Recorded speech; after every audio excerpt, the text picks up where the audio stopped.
پیدائش کی کتاب 16واں باب۔ ہاجرہ اور اسماعیل۔ اور ابرام کی بیوی ساری کے کوئی اولاد نہ ہوئی۔ اس کی ایک مصری لونڈی تھی جس کا نام ہاجرہ تھا۔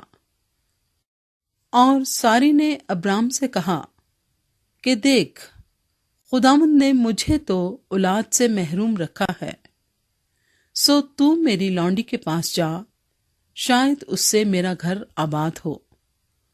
اور ابرام نے ساری کی بات مانی۔ اور ابرام کو ملک کنعان میں رہتے 10 برس ہو گئے تھے جب اس کی بیوی ساری نے اپنی مصری لونڈی اسے دی کہ اس کی بیوی بنے۔ اور وہ ہاجرہ کے پاس گیا اور وہ حاملہ ہوئی، اور جب اسے معلوم ہوا کہ وہ حاملہ ہو گئی تو اپنی بیوی کو حقیر جاننے لگی۔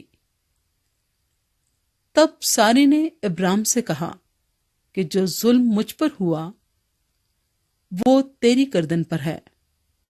میں نے اپنی لونڈی تیرے آغوش میں دی، اور اب جو اس نے اپنے آپ کو حاملہ دیکھا تو میں اس کی نظروں میں حقیر ہو گئی۔ سو خداوند میرے اور تیرے درمیان انصاف کرے۔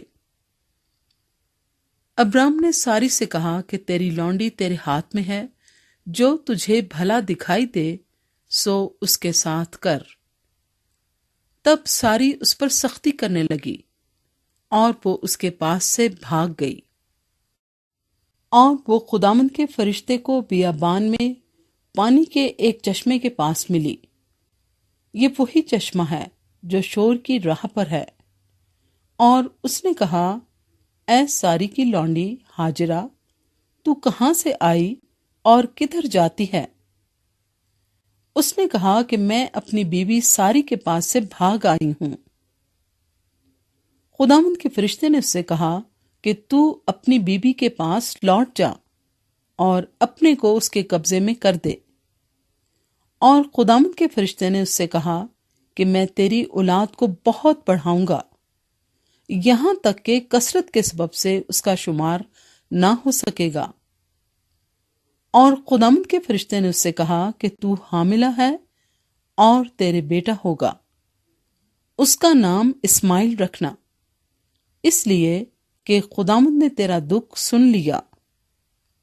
وہ گورخر کی طرح آزاد مرد ہوگا، اس کا ہاتھ سب کے خلاف اور سب کے ہاتھ اس کے خلاف ہوں گے، اور وہ اپنے سب بھائیوں کے سامنے بسا رہے گا۔ اور ہاجرہ نے خداوند کا جس نے اس سے باتیں کی عطا ایل روئی نام رکھا، یعنی آئے خدا تو بصیر ہے، کیونکہ اس نے کہا، کیا میں نے یہاں بھی اپنے دیکھنے والے کو جاتے ہوئے دیکھا؟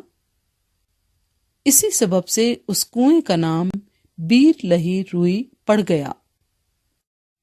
وہ قادس اور برد کے درمیان ہے۔ اور ابرام سے ہاجرہ کا ایک بیٹا ہوا، اور ابرام نے اپنے اس بیٹے کا نام جو ہاجرہ سے پیدا ہوا اسماعیل رکھا۔ اور جب ابرام سے ہاجرہ کے اسماعیل پیدا ہوا تب ابرام 86 برس کا تھا۔